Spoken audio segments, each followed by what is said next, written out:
hello there. Why did it sound like that when I said there? It sounded Hello weird. there. It sounded like Obi-Wan Kenobi in Star Wars. Really? Oh. Yeah. Why, hello there. Why hello there? That's my thing. That's what I say. I think that's when General Grievous then comes out and he's got like 8 lightsabers that he's stolen from previous Jedi. I could be wrong, but I think, yeah. Why hello there. Well, why hello there. Welcome back to Mystery for Two podcast, not Star Wars. Not to be confused with Star Wars, but we do tell some pretty fantastical tales on this podcast, so. In a galaxy far, far away. You have this podcast every Monday. So we're back in your ears with another episode.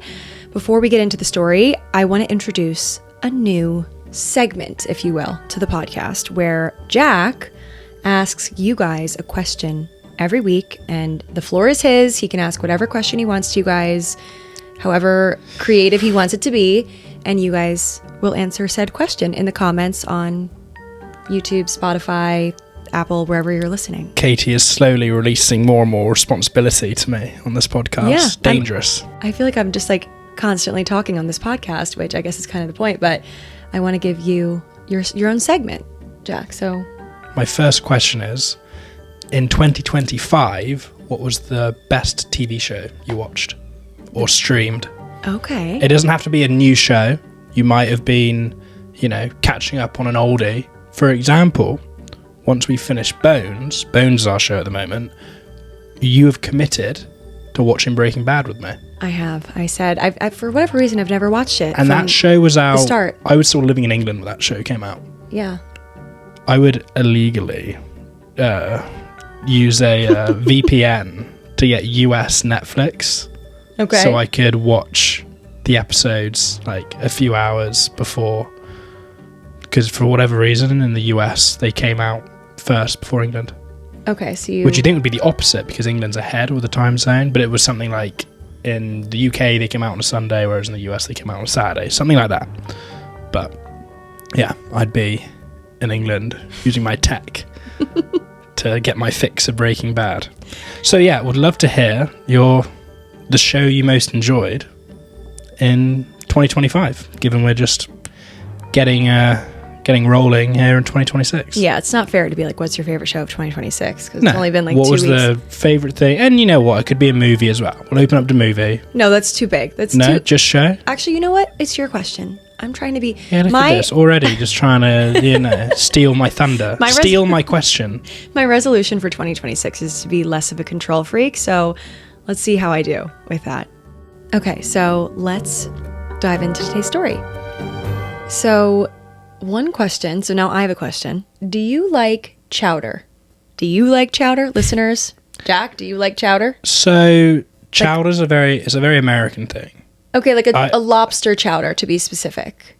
Clam chowder. Okay, clam chowder. I think I had my first ever clam chowder in Maryland. Really? Does that Yeah, that counts. check out? Yeah. I'm talking like fishy chowders. Like, what are our thoughts on it? I, as a non-seafood eating person, I do not eat seafood. I know that's crazy. I don't really know what chowder is like. Yeah, clam chowder. I enjoy clam chowder. Okay, so you like chowder. Okay. In my head, I think I've had it once in my life. It's like a thick soup. Yeah, so it's made with like milk, butter, potatoes, onion, and then like maybe some other spices, and then oftentimes like a seafood like clams or lobster. Yeah. So that is what, honestly, a big key detail in today's story is. Chowder. Yeah. So today's episode is very chowder centric. So it's not fair for you to talk about food right when we start recording. And we haven't had dinner yet. We haven't had dinner. We're doing a pre-dinner recording. The microphone might pick up on my stomach making some crazy noises. We've gone risky. And I don't know. We're Jack. recording pre me being fed. So today we'll be talking about a very mysterious crime that happened on a movie set while they were filming a hugely popular 90s movie that you've definitely heard of. I'm going to give you some information about said movie and you can put the pieces together. Titanic.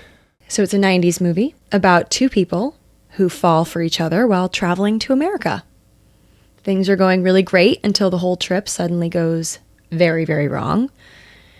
It would have a very sad, devastating ending. it became insanely popular, and people still argue to this day about whether there was enough room on that floating board for the both of them. And our doorbell is... Today's story is about a really strange happening that happened on the Titanic movie set. Awesome. Okay. Was it filmed in America? So our story today takes us to Halifax, Nova Scotia. Got it. So we're in like the Atlantic coast of Canada, actually. It's where they filmed some of the scenes. They filmed like on location in various places. But right now we are in Halifax, Nova Scotia. It is August of 1996. And the cast and crew of Titanic and director James Cameron were on set filming. Halifax wasn't just the filming location for this particular part of the film. It was also a very significant place in the history of the Titanic, like the actual sinking of the Titanic. It was the main recovery base after the actual 1912 sinking, and it's home to the largest number of Titanic victims' graves. Really? Interesting, right? Yeah. The Maritime Museum of the Atlantic in Halifax also has an exhibit with retrieved artifacts, including a piece of wood paneling that inspired the prop that Rose floated on in the film. Huh. Very cool. So, yeah, just a little aside, a little fun fact about Halifax. So anyway, it's 1996 and they're filming a movie. They didn't know if it was going to be a success or not at this point. They're just filming the movie. Around midnight, the cast and crew broke for what should have been a routine food break, and that's when things started to go very, very wrong. One of the options for lunch that night had been a lobster chowder. And I'm saying lunch that night, not because I have a typo, but because the timing of the shoot made it seem like the meal that they had at midnight was lunch, but it was actually in the middle of their nighttime shoot. So, like, oftentimes actors, like, they'll like sleep all in the morning because they're filming at night. They want it to be like the nighttime vibe. I see. So they filmed, but they don't want to be like awake all day and be tired and have to shoot. Right. Like, I didn't really like work through the logistics of that, but like my assumption is that the actors makes sense, yeah. were like their call time was later, considering the fact that their lunch is at midnight. So anyway, so they're eating lunch at midnight in the middle of this nighttime shoot in Halifax. And among the options for the cast and crew to eat, there's a lobster chowder that looked delicious sitting there on the catering food trolley. And Halifax is known for its fresh seafood, particularly lobster. So pretty much the entire cast and crew and director James Cameron helped themselves to bowls and bowls of it. Shortly afterwards, a lot of people on set said they weren't feeling well.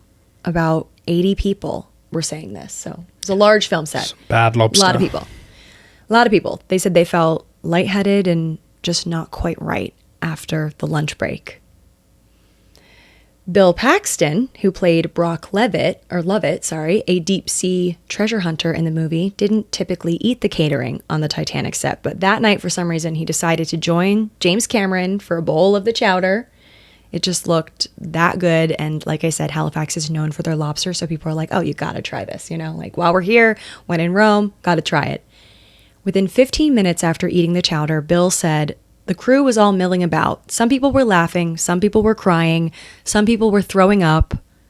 Most people assumed that the chowder had just gone bad or it had a spoiled ingredient in it, which is what you assumed, right? Bad lobster. Yeah, bad lobster. People say bad sushi, bad lobster, and was making some people feel sick. Like maybe the lobster or the milk or one of the ingredients in the chowder had gone bad or something, sitting out on that food trolley for who knows how long. And yeah, it was just an unlucky situation. Or was it? Bill jumped in a van headed for Dartmouth General Hospital. He said, 1 minute I felt okay. The next minute I felt so goddamn anxious I wanted to breathe in a paper bag. Cameron was feeling the same way. Anxious? Yeah, they're like anxious and puking and... There wasn't like human remains, was it? I'm not confirming or denying. Oh. You have like a tendency of guessing things, but not all the time. Let's just say that. Okay. Sometimes you're wrong. A man named Rick Courtney, who was working as a production assistant on the set and also had a minor background role in the movie as a sailor, which honestly, like, dream role. Not a very good sailor. What's that from? No, I'm saying. Oh. I mean, the Titanic went down, so I'm saying he wasn't a very good sailor. The way that you, like, typically in our day-to-day life, like, speak in movie quotes, I just assumed that that was a movie quote that I just didn't know the attribution for. Okay. Rick happened to have another, well, he wasn't a great sailor, but he had a really great major skill that would come in handy during the chaos of the Chowder incident. Rick ran a safety training company and had experience as a medic. He vividly remembers the chaos of this, quote, day 21, as he called it, which was supposed to be the final day of filming before they moved the set to Mexico. Rick was upstairs in the production office when he first got a sense of the panic that was unfolding down below as all these people were feeling ill and, you know, puking and crying and running around. Then, all of a sudden, director James Cameron himself appeared, visibly distressed. He asked Rick, the PA, for help because he knew that he had medical training, explaining that he was experiencing hallucinations and felt like he was drunk, even though he hadn't had a sip of alcohol. Who laced the chowder? He then quickly ran off to his room to make himself throw up, thinking that would help, which honestly would be my first thing too. If I was like, oh, something happened, like something fishy, I would pull trig as well. There was someone there, probably like one of the bigger guys working on the set with like an iron stomach, was probably on his like third bowl of the chowder, probably being like, this is good. I didn't see what all the fuss is about. Enjoying it. As the night wore on, it became clear that this was no isolated incident. It wasn't just a simple food poisoning either. More and more people on set were falling ill and exhibiting bizarre behavior. Rick quickly shifted into medic mode, trying to manage what had become a mass hysteria situation on set. After realizing that the number of affected people was overwhelming and that the problem seemed to be spreading, Rick decided to call the police and get some ambulances in there. Marilyn McAvoy. That's a hell of a name. No, I think Say that again. I think it's McAvoy. Yeah. Marilyn McAvoy, who is a painter on set, described the chowder as being so good that people were going back for seconds and thirds, and she almost did herself. And that fact turned out to be a huge part of the problem. People ate heaping portions of the chowder because it was so good. So they had a lot of it in their systems. Some people, like I said, had 3 or 4 bowls each. So a lot of chowder. They were helping themselves. Within about half an hour, Marilyn started noticing that something was seriously wrong. Like Rick noticed, everyone around her seemed confused, struggling to work, acting completely out of character. She had eaten the chowder as well and started to feel like she had, quote, drank 3 beers and had a joint. Honestly, aside from the joint aspect of that sounds great. Hey, whatever people 3 beers? Whatever people like. Jake Clark, a crew member who has a shellfish allergy, so he obviously had avoided the lobster chowder altogether, has completely lucid and clear memories from that night because, of course, he didn't consume any of the obviously tainted chowder. The devil chowder. The death chowder, not death. Death chowder. No one dies in this story. I will just say it now. No one dies in this story.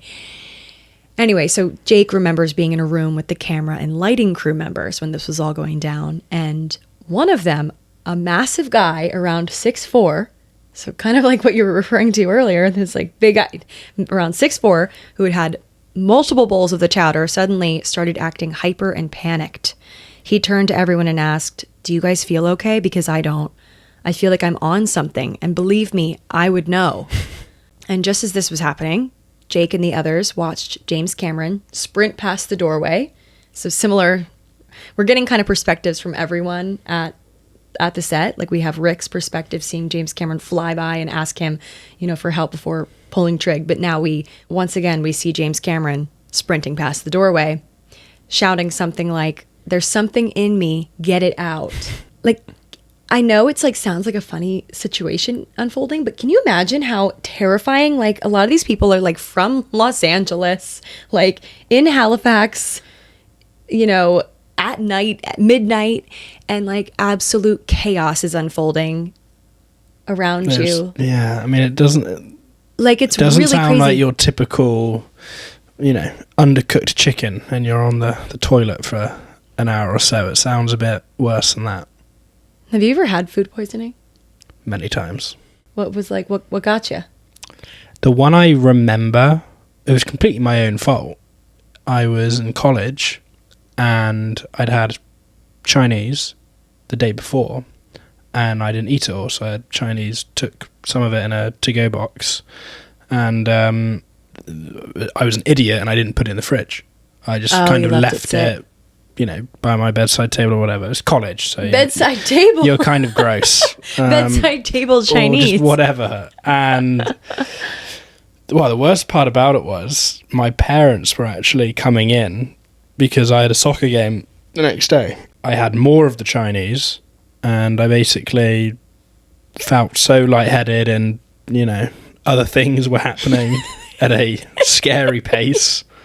I was dehydrated, put it that way, I think is the way to say it. And I tried warming up for the game, and I looked at my coach. My coach looked at me, and he was just like, "You're not well."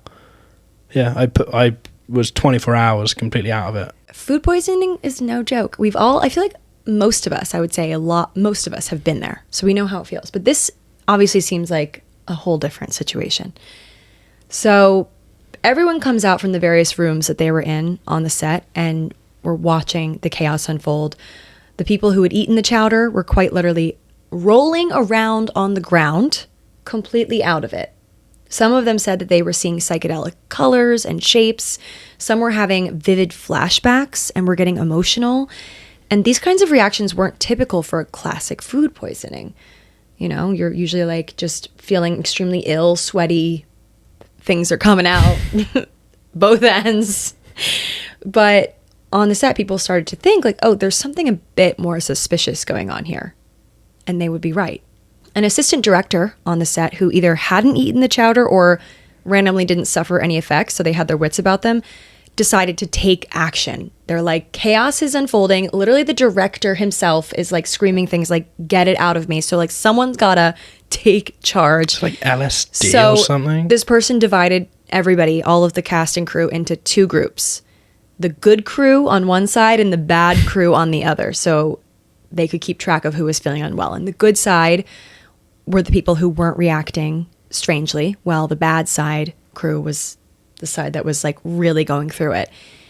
And this story actually, when I was researching it and thinking about it, it made me think about another notable food poisoning story, or incident rather, that happened when they were filming Raiders of the Lost Ark in Tunisia.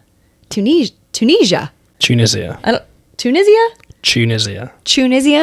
I don't know why I've never like said that out loud for some reason. You guys, I really pride myself in trying to pronounce things correctly, and I don't know why I always thought that this was an easier word to say. It's like really not rocket science. I'm just feeling dumb right now. But anyway, so they're filming Raiders of the Lost Ark, and Steven Spielberg, Harrison Ford, like iconic film, obviously. They were filming in the desert, and it was super hot, and there was sand everywhere, and they ate some local cuisine while they were on set on break that similarly didn't sit well with the crew, and it caused over 150 people to fall ill, which was truly an actual food poisoning incident. So it wasn't like a case of something more sinister or crazy. It was like truly just bad food. And the most memorable part of the story, though, the part that I remembered, was the fact that Steven Spielberg avoided the food poisoning while they were filming Raiders of the Lost Ark because of his strange diet while he was on set. So while they were filming, he was exclusively eating SpaghettiOs and bottled water. He didn't touch anything that the cast and crew was eating. He's like, no, I'm going to stick to my SpaghettiOs and bottled water in the middle of the Sahara. And that turned out to be his secret weapon. I could live off of that for a while, I think. Yeah, honestly, pretty great. Solid food groups. You got your hydration, you got your sustenance. Sodium through your spaghetti. Yeah, but his secret weapon was SpaghettiOs. And I remember reading about that and had to, like, I fact checked it, and I'm pretty positive it's accurate. But yeah, can you imagine like he somehow like had a premonition, I bet, or maybe he had a bad experience on another set. He's like been around the block, obviously. Okay, back to Titanic though. Back to Titanic. Someone eventually, of course, calls the police. Like they'd already like sent for ambulances. They're like trying to get the police involved because they're like, something is awry here and we cannot figure it out because like half of us are, you know, off our rockers right now. So we need the authorities. And once they arrived and were able to survey the scene and properly test the chowder, because of course that's like the first thing they're going to do is try to figure out what is going on with the chowder, they found out that it contained a drug called phencyclidine, which is PCP or angel dust. That's its street name, I believe. I wouldn't personally know, but I believe that's the street name. Yeah, I can't say angel I've been on the old angel dust before. Thank goodness. So the lobster chowder was laced with PCP, which is insane and really scary. Like, really scary. PCP, isn't that like paint? So here we go. I actually looked it up because, like I said, I don't personally have experience with this drug. I know PCP pipes. So it's PCP I thought pipes? PCP is a type of plastic. No, I know what you're referring to, but... No, I'm thinking PVC. PVC pipes. Oh, yeah. Yeah, I was like, wait, honestly, I was like, maybe you're right. I thought they'd laced it with pipes? And no, with like the Plastic. material. In my head, I'm thinking like, like when you open like a can of paint or something and it's like, it just hits you. Okay. So like a chemical that That's comes what I was in thinking. plastic. That was your, okay. Well, I'm really glad, honestly, that you have no deeper knowledge of what PCP is. Like, honestly, that's a green flag, I'd say. Don't do drugs, kids. Anyway, so I looked up the PCP because, like I said, I don't really know too much about it. And I found that it's a very strong hallucinogen that can affect both the body and the mind in, as we see here, unpredictable ways. Its effects depend on how much is used and the person taking it, and can go from feeling good to experiencing severe psychosis or rage. So there's like varying degrees, and it just truly matters based on how much you've consumed. I'd assume like your weight as a person, like how big or, how much is in your bloodstream, and also just your own personal reaction. So that's really scary. According to the California Journal of Emergency Medicine, PCP can induce the illusion of euphoria, omnipotence, superhuman strength, and social and sexual prowess. If you're wondering where Kate Winslet and Leonardo DiCaprio are in all of this, because that was my first question, they were conveniently not on set during the Chowder incident. I'm sure Leo had some other stuff. They weren't filming, if you've seen the movie, like they're not present in those scenes because it takes place later. What part of when they're looking for the necklace, and they're like on the expedition, and there's like the treasure hunter guy that was I see. Yeah, the two guys with the beards. Yeah. Like it's a different time. Yeah. So right at the beginning of the movie, right? Yeah, it's a time jump. So conveniently, Kate and Leo were not present. They joined the Titanic production when it moved to Mexico. So they filmed in Mexico. If you're curious, they filmed the sinking, the water, and exterior scenes. So that being said, big names attached to the film, like other big names like Bill Paxton, director James Cameron, like I said, were on set in Halifax and did eat the PCP. What about the poor grandmother? We're getting to her. Did she have some? We're getting to her. Okay. No. I'm just going to cut to the chase. Investigators never found out who was responsible for spiking the chowder, but of course, there are a bunch of theories, which we're going to dive into, and you guys can weigh in on what you think. Who done it? Who spiked the chowder? Okay.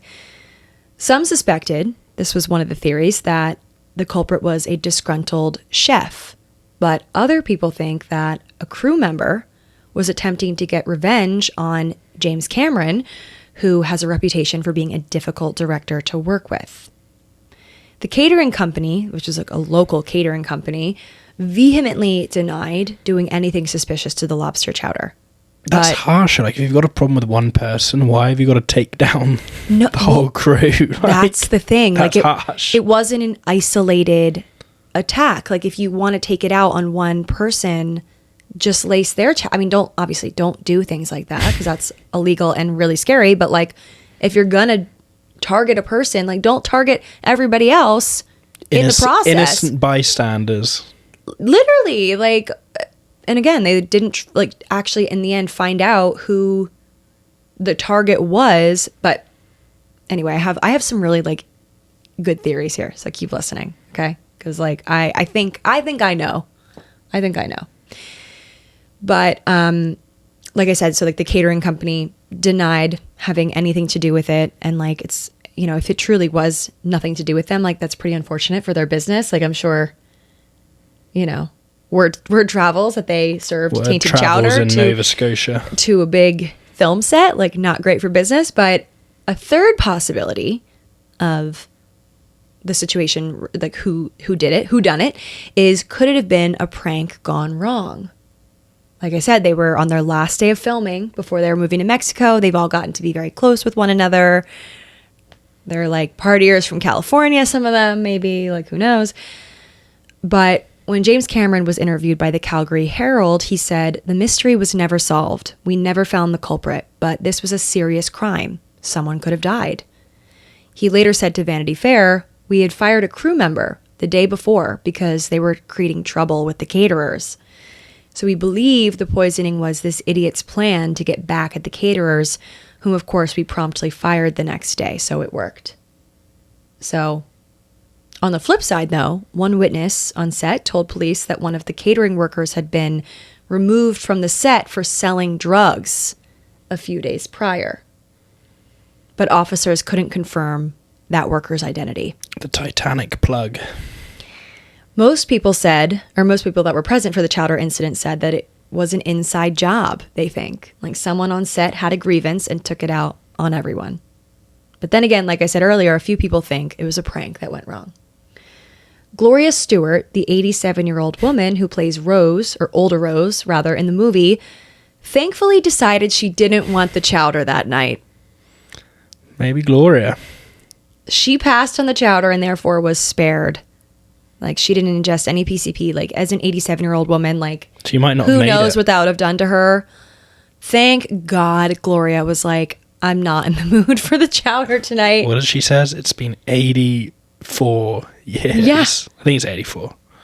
So, thank goodness. It's funny that you brought her up, though, because I was like, I know. Star of the show. She said, I'll pass on that. Thank God. Maybe she doesn't eat seafood either, like me. You and Gloria, best buds. So, yeah. One kind of funny fact about this, and I'm only sharing this because, like I said, no one died. Everyone ended up okay in the end. But James Cameron said that in his memory, like we said, he was also like tripping, but he recalls that cinematographer Caleb Deschanel, who's the father of actors Zoe and Emily Deschanel, started a conga line down the hallway in the hospital after eating the chowder. There was also a wheelchair race at the hospital. So they were happy for a while. So some people had the positive. Yeah, some people had a great trip. And I just find it funny that like this cinematographer just so happens to be the father of Zoe and Emily. I didn't know that they were Nepo babies. I didn't know that either. Which, that's a fact. That's a fact I didn't know. But this has reminded me of... I've seen the memes about the Titanic, and it's specifically about lobsters on board the Titanic that were going to be like fed to the first class passengers. we're talking about the real and, Titanic story. Wow, it's the memes of like when, you know, the lobsters were really happy when the ship actually was going down, because imagine being like a trapped lobster, you're about to get thrown into a steam pot, and then all of a sudden the ship is sinking and you're then freed. Freedom. So the meme was all these lobsters being like, let's go. The lobsters were like karma. I don't know if the lobsters would survive in that cold water. I don't know. But for a meme, it was good value. Yeah, and how would, like, what if they're like trapped with the ship? Yeah. They like couldn't make it out. We obviously feel terrible for the souls lost on board, but you have to appreciate a good meme. I feel like at this point, it goes without saying, like, that is like one of the most devastating tragedies of our truly wild of our kind. Like the unsinkable ship, it was labeled as. Just so crazy. And it's one of those stories where just like, I think you referenced to this last episode or like 2 episodes ago, like people, like human greed, people trying to rush, people not listening to instructions because they want to prove a point, like so many things contributed to that disaster. Yeah, and they show that in the movie. Yeah. And it was true. They were under pressure to arrive in New York and basically break records. And because of that, like so many innocent lives were taken. And you could do a whole other episode on the whole whoever misplaced the binoculars. Ooh, okay. Because yeah, there should have been binoculars on the lookout to find the iceberg, and the binoculars went missing that night. Missing binoculars. Yeah. You know what? I had forgotten about. There's a lot of specific things like that of course, stacked on top of each other caused. Yeah, the fact that there wasn't as many lifeboats as there should have been because of vanity. So not only did they want the ship to break records and get to port in New York first, they also just, broke security measures or safety measures just because they thought the big lifeboats were ugly. Oh, was that it? It was aesthetics? It wasn't like... No, it was... Yeah, we won't need those. No, it was all about they were ugly. People always count the number of deaths to the Titanic of those lost at sea, but there were quite a few people that died building the Titanic. Shut up, really? Yeah. There's a whole documentary about it. I mean, think about it. That ship was built man-made. Right. So things fall on people. Yeah, a few people died building the Titanic. Anyway, back to... the set. This is 1996, the Chowder incident. Eventually, the crew was given liquid charcoal to counteract the effects, and everyone was sent home the next day. The Halifax Police Department investigated the incident for 2.5 years, executing a warrant for the Department of Health records and getting a list of every single person who had worked on the set, but it turned up nothing. They said in their report, one must consider the fact that PCP is not common in our area, but it's very common in the Hollywood area. So they're kind of alluding to the fact that it could have been smuggled in. Someone must have brought it. Yeah, either as an elaborate prank or because someone was probably using it. Yeah. For the good side effects of it. Well, maybe. I don't know. I feel like it'd be so obvious if you were... But who knows? I guess some people who are addicted to things like that, if they hide it somehow. But I feel like that's a kind of drug that's a party drug, right? I feel like it's a party rave drug. Anyway, so that's what the Halifax police... I don't think Hollywood parties are famous for following the rules and of course behaving. Of course, but I'm saying they're filming. But I guess like I said, it's the last day of filming, so maybe they're okay, let's go out with a bang. Everyone's on PCP. Wouldn't it be funny if... Anyway, so the case was eventually closed due to lack of suspects on February 12th, 1999, and the police also never made their full findings public, which is a little strange. I was that's weird. But recently, in 2024, the Information and Privacy Commissioner of the Halifax Police Department, named Tricia Ralph, ordered that the unredacted report be released to the public. However, as of this recording, it still hasn't happened. So either they... What have they got in there? Haven't reviewed her request yet, or maybe they, maybe there will be information forthcoming in the next few years, maybe. But yeah, it is strange that they wouldn't release the full... I'm talking the full police report of the night. I was trying to find specific details of but it's all sealed. Okay, we have one last theory of who spiked the chowder that I will leave us with. In the incident report, the investigator on the case made note that Titanic was over budget, which was a very well-known fact, and the investigator theorized that the chowder spiking incident may have provided a reason to continue shooting for an additional week, with the funding coming from an insurance claim.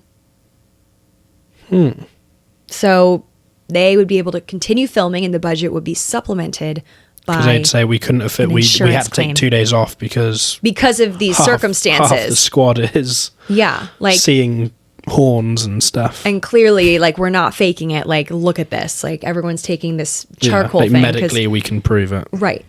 Director James Cameron's very specific demands on set was a huge reason why they'd gone so over budget, because he had obsessed over certain details being true to the time period, pouring money into real caviar and legitimate Edwardian carpeting on the ship set. And reportedly, by the time post-production ended on the film, they were $100 million over budget and several months behind schedule. Worth it. But alas, Titanic ended up being an enormous immediate box office success and became the first film to earn over $1 billion, based on my research, and held the top spot at the box office for 15 weekends straight. And not to mention 14 Academy Award nominations. What knocked it off? That's a great question. I'm trying to think what came out in that time that would have been competitive. And like, it's crazy that Leo didn't win an Oscar for that. 15 weekends straight. I know, that's probably haunts him every day of his life. Did he finally get one though recently? He got one for The Revenant. Right. Okay. So he finally, I feel like that, like Leo being snubbed by the Oscars, he was up for it for The Wolf of Wall Street before The Revenant, but he's been in some great Matthew movies. McConaughey got the Oscar that year for Dallas Buyers Club. Anyway, so back to their 14 Academy Award nominations. Of those, Titanic won 11, including Best Picture and Best Director. The investigator that made the insurance claim theory said in the report, quote, "I'm suggesting that this report remain confidential, as one could only imagine the tabloid headlines if they knew we had a source that even hinted at an insurance conspiracy behind the tampering." And here we are talking about it on a podcast. It's very much public knowledge. I'm sure James Cameron's done just fine. I think he's focused on Avatar 4 and 5. True. I don't think James is listening to this and will be coming for us. Hopefully. No, not James. I'm more so saying the investigator that's like trying to pin it on. But then again, like here we are all these years later, no proof. I think it would end up taking someone coming out and confessing. But like, why would they? Yeah. Serious crime. Like, I can't imagine. I wonder, I actually didn't look up like how long of a prison sentence something like that would cause, or like, would you even go to prison? I feel like you have to go to prison for that.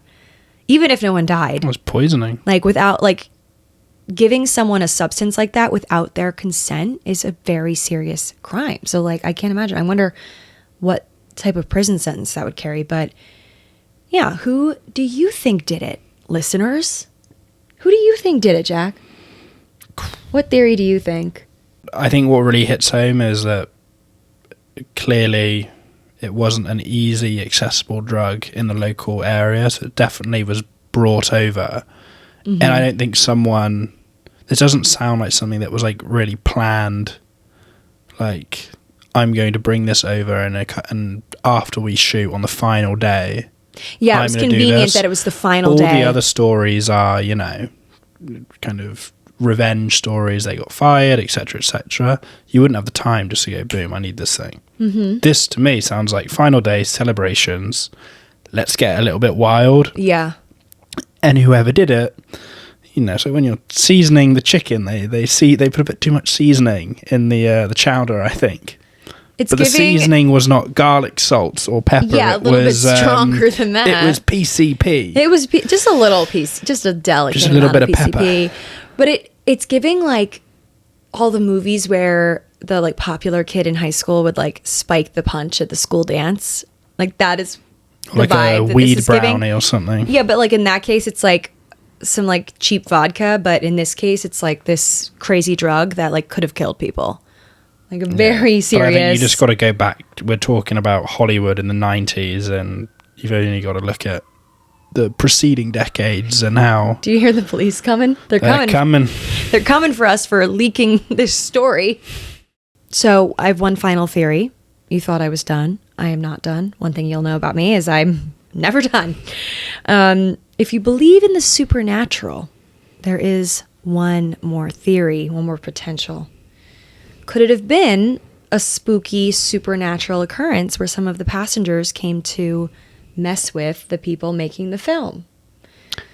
Some claim that the souls of those lost on the Titanic never left the ship, or the pieces of furniture and the other things retrieved from the wreck. And like I said, the Maritime Museum of the Atlantic is in Halifax and has an exhibit with retrieved Titanic artifacts, like that piece of wood paneling that inspired the prop door.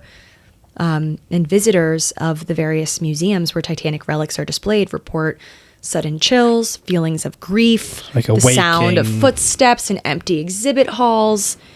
So it's like a waking the dead theory. Like you've disrupted them, and they're now gonna like you're using our deaths for your story, right, and money and fame. Mm-hmm. We're gonna mess up your chowder.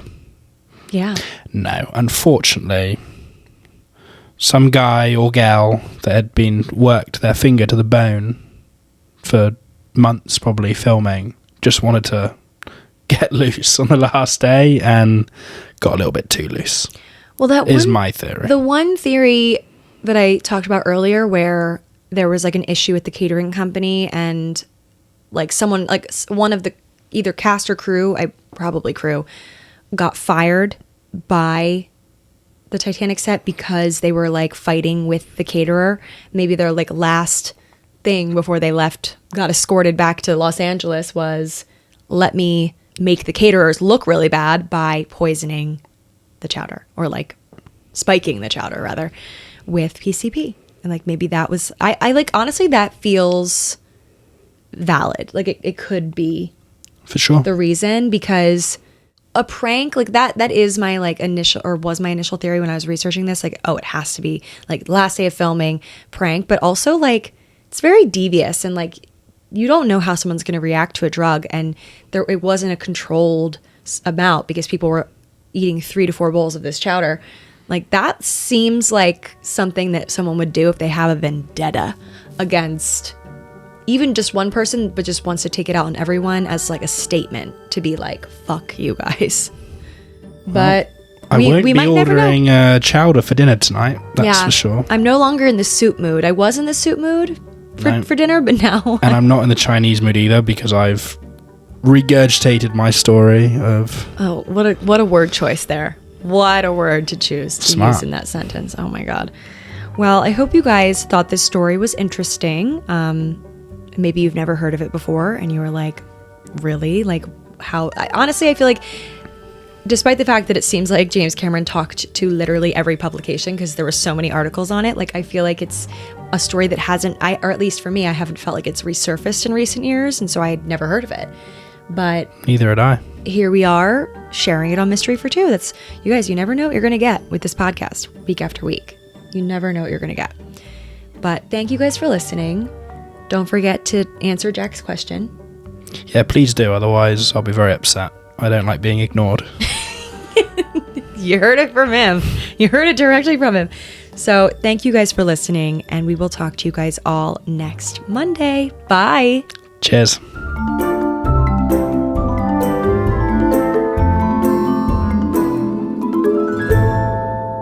That's crazy how I just yelled.